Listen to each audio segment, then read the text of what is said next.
que es el espacio de Natalia Ubal, hoy orientado, teniendo en cuenta que hace bien poquito se conmemoró un nuevo Día Internacional de las Mujeres, a el fenómeno de la violencia de género en la política. Natalia, ¿cómo andás? Bienvenida. ¿Cómo andás, Martín? Gracias. Hablaste con mucha gente para hacer este informe. Hablé con mucha gente, sí. Bueno, ayer tuvimos una marcha multitudinaria y además se caracteriza cada vez el 8M por tener más respaldo, un respaldo más amplio desde el punto de vista político, ¿no? Del sistema político.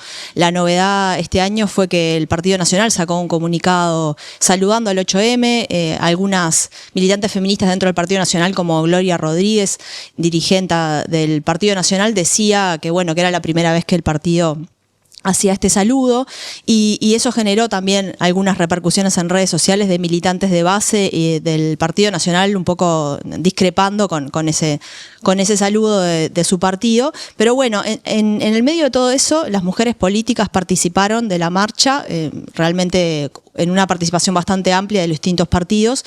Y en este caso yo, Martín, lo que hice fue consultarle a algunas mujeres políticas, pedirles que me contaran una anécdota que para ellas sintetizara de alguna manera cuáles son los obstáculos con los que lidian las mujeres que quieren hacer política. Les pedí eso. Entonces mi propuesta ahora, Martín, es escuchar un audio. Vamos a escuchar un audio. El primer audio, tenemos varias mujeres que contaron esto.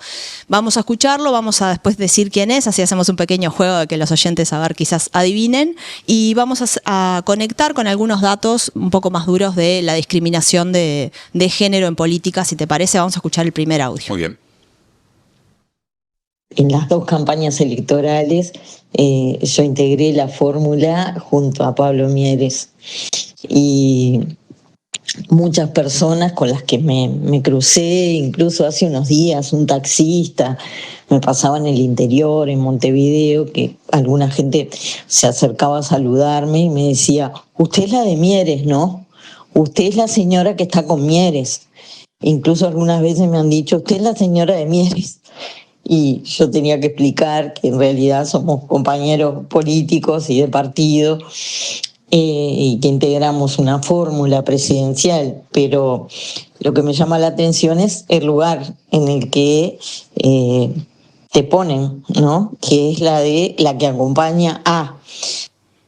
Bueno, yo ya adiviné quién es. No sé si querés revelar la incógnita. Los que estaban viendo el streaming seguramente ya no tienen ni gracia porque está la foto de la mujer política. En este caso es la ex candidata a la vicepresidencia del Partido Independiente y también ex directora de InMujeres, Mónica Botero, ex periodista también. Y bueno, ahí hacía referencia, digamos, a algo bastante habitual, y es que si bien Uruguay tiene una ley de cuotas desde el año 2009, recordemos que la ley de cuotas lo que establece es que tiene que haber por lo menos una persona, tiene que haber personas de ambos sexos en las ternas, es decir, en los lugares 1, 2, 3, 4, 5 y 6 y así sucesivamente, tiene que haber personas de ambos sexos. Lo que termina pasando y lo que pasó al principio y sigue pasando es que las mujeres son puestas en mayor medida en los lugares, los últimos lugares, ¿no? En el tercero, por ejemplo, en los primeros 3 lugares. Entonces, lo que, por ejemplo, hay una información de la diaria de cuando salieron las listas de las elecciones pasadas en 2024, que establecía que solamente, por ejemplo, el 27% de las listas a diputados estaban encabezadas por mujeres. Es decir, es raro encontrar una mujer en el primer lugar. Haciendo referencia a esto que decía Mónica Botero, de que, bueno, ser la segunda, ¿no? Ser la que acompaña. Tenemos hoy, por ejemplo, una fórmula presidencial que tiene un poco esa misma lógica. Y en aquel momento, en 2024, el 25% nomás de las listas al Senado eran encabezadas por mujeres. Y si uno mira la representación parlamentaria, no estamos apenitas un poco mejor que en el periodo anterior, es decir, no mejora la situación, ¿no? Menos de un tercio de las parlamentarias, de los parlamentarios son mujeres, y eso ubica a Uruguay muy debajo en los rankings internacionales. Por ejemplo, del interparlamentario está en el lugar 96 en términos de participación política de las mujeres, de representación de las mujeres en el Parlamento. Entonces, bueno, ahí tenemos uno de los dilemas. Vamos a escuchar, Martín, el segundo audio. A ver. Recuerdo muchas entrevistas cuando empecé en política en las que la primera pregunta no era sobre mis ideas o los proyectos que tenía en mente presentar, sino sobre cómo hacía para ser mamá, que en aquel entonces mi hija tenía casi 3 años, y dedicarme a la política. Y yo siempre pensaba lo mismo, a los diputados varones nunca les preguntaban quién cuidaba a sus hijos, a sus hijas, o cómo organizaban su casa para dedicarse a la política. Y esa diferencia, que parece pequeña, pero no lo es, muestra algo muy profundo, y es que todavía a las mujeres se nos sigue pidiendo que expliquemos cómo conciliamos la vida pública, nuestro trabajo público con nuestra maternidad, con nuestra vida privada.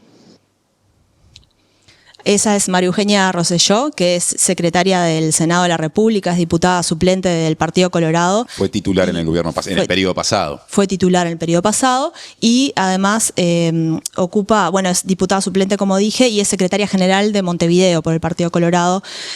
Y bueno, ahí lo que relataba es otro de los aspectos estructurales de la discriminación que tienen que ver con los cuidados, que se ha tematizado mucho, se ha conversado mucho en este 8M y todos los 8M se habla de esto, pero tenemos que nuevamente la situación no mejora, ¿no? Tenemos por ejemplo, una encuesta de uso del tiempo que se hizo pública en 2024, que se hizo en 2022, pero se hizo pública un par de años después, que establece que mientras hay una enorme diferencia entre el trabajo remunerado y no remunerado entre hombres y mujeres.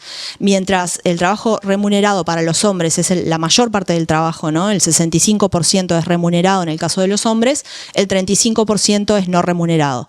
En cambio, en el caso de las mujeres es al revés el porcentaje, ¿no? Más del 60% es trabajo no remunerado y solo el 38% es trabajo remunerado de su carga global de trabajo. Eso significa que en promedio las mujeres destinan todos los días 2 horas más de su vida, de su trabajo, digamos, global, a las tareas no remuneradas en el hogar, y eso genera múltiples condicionamientos, no solamente cuestiones simbólicas como la que refería María Eugenia Rosselló, de que se espera que la mujer esté de alguna forma siempre disponible para las tareas de cuidados y no se espera o no se exige lo mismo del hombre. Por un lado eso, pero también cuestiones estructurales de condiciones materiales que imposibilitan a las mujeres hacer política o lo dificultan muchísimo, ¿no? También, por ejemplo, Rosselló decía en esa conversación que tuve con ella que en realidad tiene que disponer de mayor dinero la mujer también muchas veces para hacer política porque tiene que destinarlo a los cuidados, a pagar cuidados, ¿no? Vamos a escuchar ahora un tercer audio, Martín. En el año 2000, cuando ingresé como titular al Senado, naturalmente los horarios de trabajo en el despacho eran muy extensos y cuando averigüé por qué no había o dónde estarían los baños para las legisladoras, la respuesta fue que no había baños para legisladoras. Esa es Mónica Xavier, actual directora de InMujeres y, bueno, histórica también parlamentaria del Frente Amplio, ¿no? Una de las impulsoras de la ley de interrupción voluntaria del embarazo, la despenalización del aborto en su momento cuando fracasó, fue una de las impulsoras. Fue presidenta del Frente Amplio. Fue presidenta del Frente Amplio, secretaria general del Partido Socialista también, en claro. el momento. Y bueno, ella ingresa al Parlamento en el año 2000, fíjense, no hace tanto, no es en la década del 70, ingresa en el año 2000 y se encuentra con esta situación en términos de infraestructura. Vamos a contar también otra anécdota que hacía referencia respecto al Parlamento. Perdón, sí, se encuentra con ese problema en términos de infraestructura y no creo que por motivos vinculados a conceptos inclusivos que ahora se aplican en aquel poder legislativo. Es decir, si no había baños para mujeres es porque solo había baños para hombres. Porque no se concebía la posibilidad de que una mujer fuera legisladora, exacto, lo cual es terrible, ¿no? Porque tiene que ver la discriminación con una imposibilidad de pensarnos, ¿no? De manera igualitaria, que creo que eso también es importante visibilizarlo, es decir, es como una limitante mental, ¿no? En ese caso. Vamos a escuchar lo que contaba Mónica Xavier de otra cuestión que solía pasar en el Parlamento también. Las presidencias de las comisiones se rotaban y se asignaban de acuerdo a los votos que cada partido obtenía, lo cual creo que sigue siendo al día de hoy así.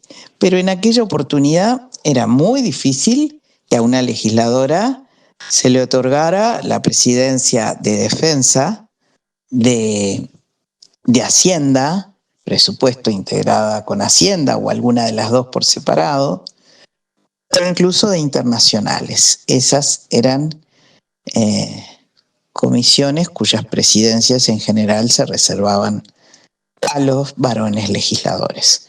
Por suerte, hace unos cuantos años que eso ya no es así y las mujeres desempeñamos presidencias en las diferentes comisiones sin esas limitaciones. Una acotación, y muy interesante eso, ¿no? Porque aparte creo que aunque una persona no lo explicite, en el fondo la mayoría de las personas razonamos o entendemos que eso está un poco naturalizado y siempre funcionó así. Aquello de la división de temas o la asignación de temas o de tareas a los distintos géneros, que hasta podríamos decir que entronca con la división sexual del trabajo, ¿no? En este caso, en clave política y parlamentaria. Temas de hombres y temas de mujeres. Temas de mujeres. Me recuerdo una conversación hace muchísimos años con Beatriz Argimón, la ex vicepresidenta, que ella decía, bueno, estamos cansadas las mujeres políticas de que nos convoquen a hablar de temas de género. Nos encanta hablar de temas de género, pero no es los únicos temas sobre los cuales podemos hablar, y parecía que, bueno, que cada vez que se abordaba una conversación con una mujer política, siempre el tema de género estaba presente. Y después, en este caso, estaba hablando a Mónica Xavier de que hay temas en el Parlamento que aparentemente eran de hombres y temas que eran de mujeres, y así era aceptado. Igualmente yo hice un relevamiento, eso es verdad, como dice Mónica Xavier, que ha cambiado en cierta medida porque hemos tenido mujeres presidentas de comisiones de defensa, o por ejemplo el rol destacado que cumplió la diputada del MPP, Julieta Sierra, como presidenta de la Comisión de Hacienda, ¿no? en el periodo pasado legislativo, el año pasado. Este periodo legislativo se están eligiendo todavía las presidencias de las comisiones, todavía no todas tienen presidente o presidenta, pero tenemos que en el Senado, yo hice un pequeño relevamiento, Martín, en el Senado de 14 comisiones que ya definieron sus presidencias, solo 3 la presiden mujeres: Ambiente, Constitución y Legislación y Hacienda. Acá tenemos una presidencia en Hacienda. Y aparte en Constitución y Legislación, que me imagino que en ese viejo Parlamento debía ser un terreno de juristas hombres exclusivamente, ¿no? Sí, seguramente, y además es una comisión muy importante porque ahí se resuelven proyectos claves, ¿no? En esa comisión, que capaz que la gente no tiene mucha idea. Bueno, Constitución y Legislación, bueno, ahí van proyectos claves en el Parlamento, y bueno, hay una presidencia de una mujer, pero vemos que son muy poquitas en relación a los hombres, ¿no? 3 de 14. 11 a 3, claro, 3 de 14. 11 a 3. Y en diputados todavía falta definir algunas, ¿no? Pero en diputados hay definidas 9 presidencias de 16 de comisiones, y de esas 9, solo una está presidida por una mujer. 8 Derechos humanos, 8-1. Nuevamente estas proporciones que uno dice, bueno, sí, si vamos a las proporciones de la población somos la mitad, y bueno, y acá tenemos que no llegamos al tercio, y en este caso mucho menos, sí, ¿no? Claro. En las presidencias de las comisiones. Vamos a escuchar a la última mujer política que cuente su anécdota. 10, 11 años atrás, un dirigente político decide no concurrir a una reunión organizada por su referente aspirante a cargo legislativo. Me solicita concurrir en su lugar. Llego a la asamblea política, saludo al organizador, le transmito que estoy en lugar de XX, vamos a llamarlo, y me agradece amablemente mi presencia. Pero, para mi sorpresa, al dar inicio a la parte oratoria, comienza solicitando disculpas a sus invitados, a sus amigos, a sus vecinos. Les pido disculpas, sepan disculpar, les fallé. Para mí fueron minutos interminables, de pie a su lado, escuchando 1000 veces sus disculpas por no poder contar con XX, la figura principal, casi como si yo fuese un reemplazo de emergencia.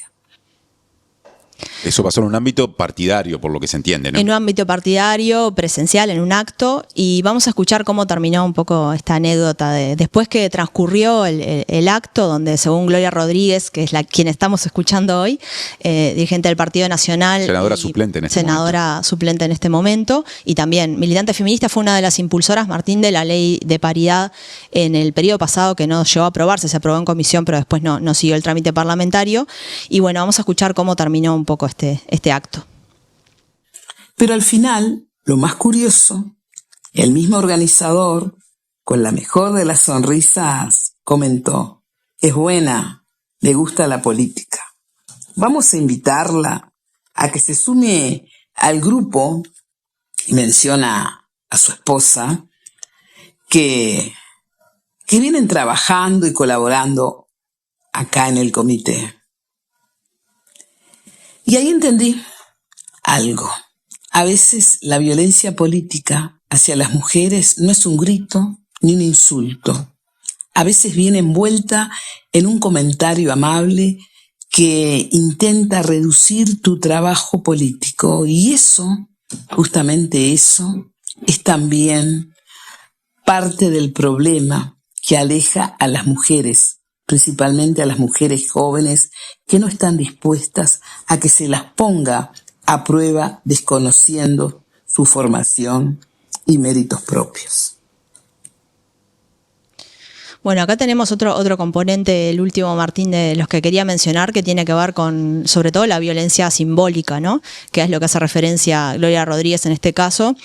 Tenemos, no sé qué quería el presentador, capaz que quería que hiciera cocinara pasta frola en el comité. O integrar una comisión en el centro lateral, político, digamos, ¿no? Claro, con su esposa, además, una cuestión también Una ahí. especie de comisión de damas, de como se esposas. decía en otro tiempo, cuando no se hablaba, no se usaba el término género en la mayoría de los ámbitos. Había en algunos lugares, hasta en clubes, comisiones de damas, que no eran quienes tomaban las decisiones dirigenciales, ¿no? Realizaban otro tipo de tareas, justamente. Claro. Y bueno, la ley integral de violencia contra la violencia de género ahí establece una categorización de violencias y habla de la violencia simbólica, que son acciones o discursos que reproducen la discriminación, que reproducen relaciones de desigualdad y que contribuyen de esa forma a naturalizar la subordinación de las mujeres. Así define la violencia simbólica, que en este caso parece que se registra bastante. Y hoy, Martín, no solamente a través de cuestiones presenciales o intercambios presenciales, sino también, sobre todo, a través de las redes sociales, ¿no? Esta dimensión de la violencia simbólica.